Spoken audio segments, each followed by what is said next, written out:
Hi, I'm Jeff Sweet. Write what you know.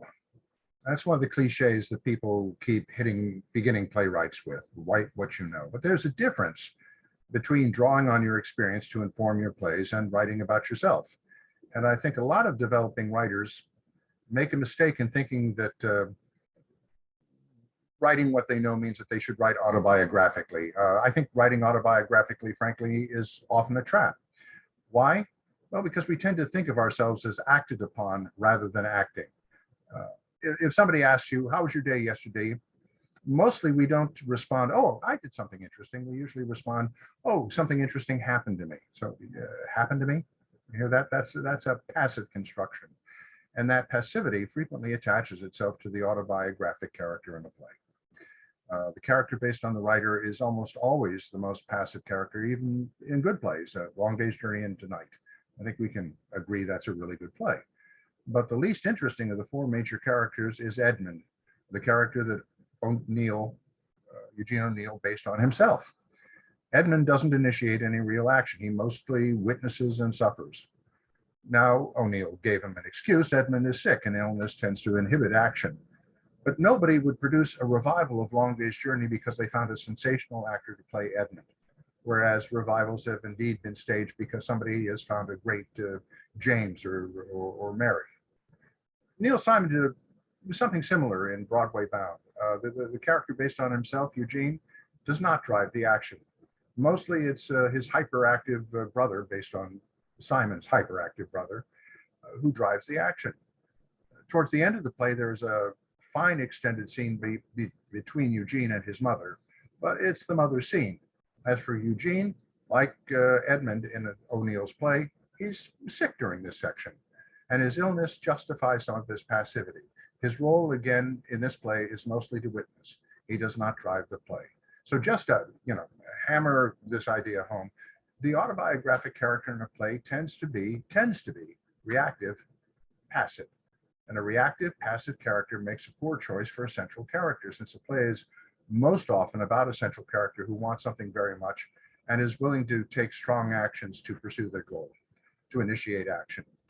If you have a character who by definition does not take action, it's a little like having a car without a motor. I can almost always tell the autobiographic character in my students' plays. One tip-off is that frequently that one gets drunk in the second act and utters bitter truths. Now, I'm not saying that there aren't some autobiographic characters in some autobiographic plays that don't work. I mean, Larry Kramer wrote two plays, The Normal Heart and The Destiny of Me, and the leading character, Ned Weeks, is openly based on Kramer. But Kramer is one of those rare people who didn't view himself as someone to whom things happened. He saw himself as very proactive, and that's how he characterized the character he based on himself. And because he saw himself clearly, he made Ned a strident and frequently obnoxious crusader.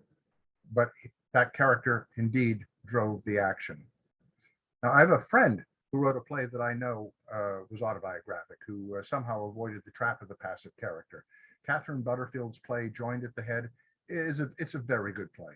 In fact, I sought out her friendship because I admired the play so much when I saw it. But one of the characters is indeed based on herself. And I asked her how she managed to write the play without making that character a drag. And she told me that she recognized that she had a problem writing that character in her early explorations. She saw that the character based on herself was indeed acted upon rather than acting, and was less interesting than the other characters. So I asked, well, so how'd you deal with this? Well, it turns out that at the time, Catherine was acting in a Wendy Wasserstein play, and she had gotten to know Wendy a little. And Wendy was never passive. So Catherine decided to imagine what Wendy would do if she were in the situations the autobiographic character was going to be placed in. And it turned out that Catherine imagining Wendy was a lot funnier and a lot more active than Catherine imagining herself. And so by substituting Wendy's voice and persona for herself, Catherine managed to make that character quite playable and quite interesting. To top it off, Catherine played that character off Broadway and got very good notices. Let me also point out that most of the successful plays with autobiographic elements were written later in their authors' careers.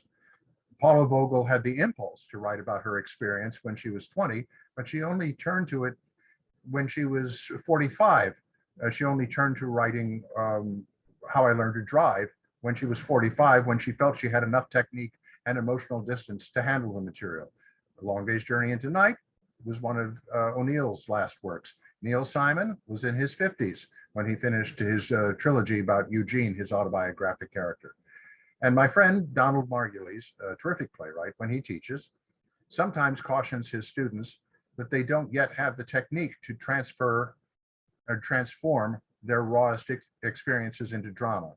He urges them to set such ideas aside till later.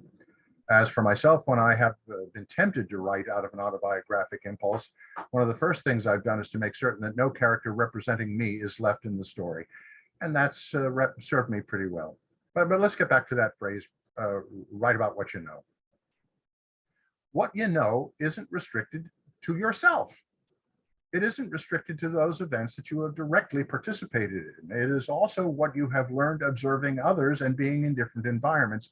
And I think it's a very good idea to draw on these things. Part of what I particularly admired about Lanford Wilson is that he depicted more aspects of America than any other playwright I know. Missouri, the California downstate, the redwoods, the suburbs of Chicago, a Midwestern archaeological dig, Baltimore near the railroad yard, New Mexico, New York. He could write about all of these places because he had experiences in all those places, either when he was young and drifting around the country in search of direction, or when he was older and traveling for research.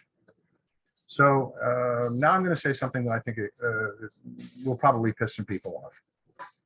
I think a lot of people who emerge from theater programs with MFAs in playwriting are not ready to write mature work. I'm generalizing, of course, but I've taught in some of these programs, and I meet a lot of playwrights of varying ages.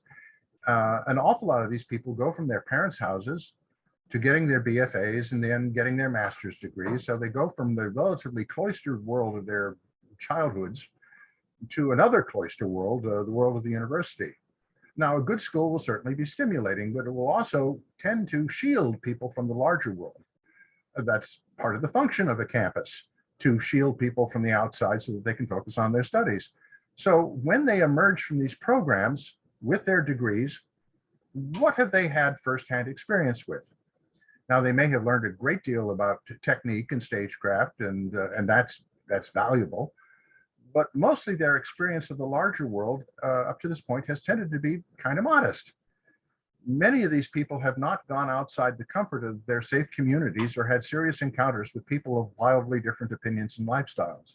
So how can they write about these things with any conviction?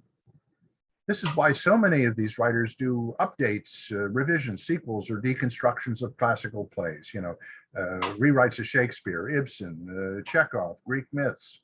That's a large part of what they've studied, so this becomes the natural subject matter to which they turn. And I've enjoyed a lot of these plays. A lot of these plays are very entertaining, but it is a different order of writing than we got from O'Neill, August Wilson, Lanford Wilson, Arthur Miller, Tennessee Williams, Lorraine Hansberry, and others whose work was enriched by their travels and adventures in different environments. I'm not saying that you're condemned to write knockoffs of Rosencrantz and Guildenstern are dead if you come out of an MFA program, but it's good to amplify what you've learned technically by leaving home frequently. Lynn Nottage has an MFA from Yale, yes, but she went to Africa to write Ruined, and she went to Reading, Pennsylvania to write Sweat. She marries technique with research, and I think it's no accident that she is currently among America's most acclaimed dramatists.